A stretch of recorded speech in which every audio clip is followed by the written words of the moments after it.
Now let's look at a trick, and this trick basically is a small idea or result which is used many times in proving theorems.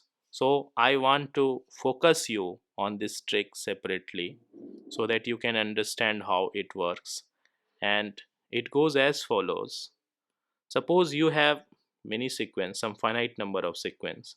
Say xn converts to x, yn converts to y, and you can take any finite number of sequence, but I consider three sequence here. Zn converts to z.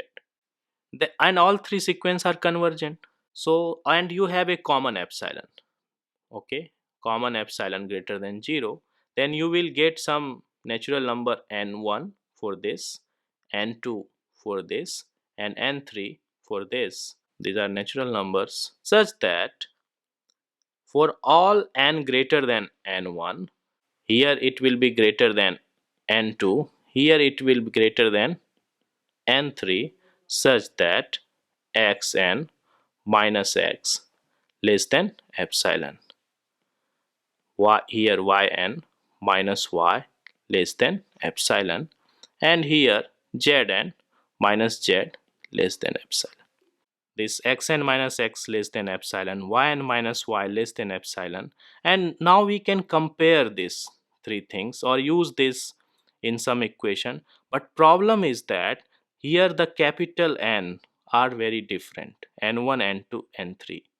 So we don't know which one is bigger, which one is smaller, and it is quite possible that this equality work for some n and it does not work for another n. It does not work for this n.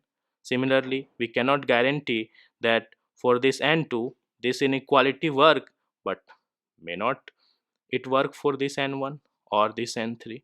So we have to bring this down to a common n, and the technique is very simple, and the technique is to take the largest of n1, n2, and n3, and we define a capital N, maximum of n1, n2, and n3.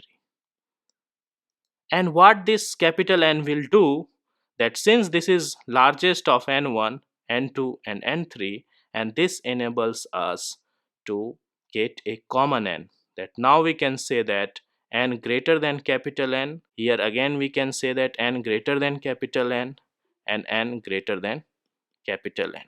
Now we have a common n, and we can use this inequality together for any natural number greater than this capital N. And we will use this trick again and again to make all in this inequality for different sequence to work together.